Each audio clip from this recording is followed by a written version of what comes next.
प्रश्न असा आहे, 13 सेंटीमीटर लांबी व 15 सेंटीमीटर रुंदीचे दोन आहेत परस्परांना रुंदीकडून जोडले तर तयार होणाऱ्या आकृतीची परिमिती किती?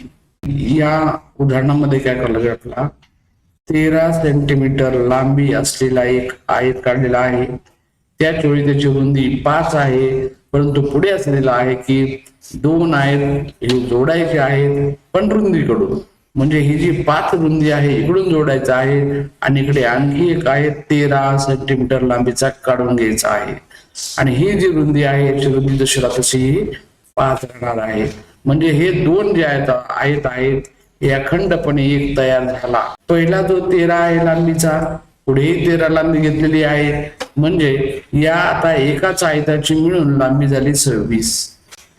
म्हणजे आता रुंदी मात्र बदलणार नाही, कारण तो रुंदीकडून जोडला आहे, त्यामुळे ही रुंदी ही जशीला तशी राहील 5. आता यामध्ये या बाजूने 13 आणि 13 26, म्हणजे या बाजूने सुद्धा टोटल ही सुद्धा 26च होणार. आणि मग आता आपल्याला काय विचारलंय, त्या आकृतीची परिमिती किती?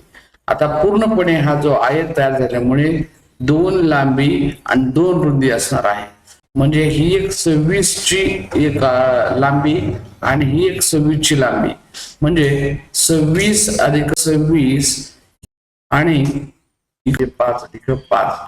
कोणत्याही आकृतीची परिमिती म्हणजे सर्व बाजूंची बेरीज असते, म्हणून 26 आणि 26 झाले 52 आणि 5 आणि 5 झाले 10, 52 आणि 10 म्हणून झाले 65 सेंटीमीटर हे त्याचं उत्तर.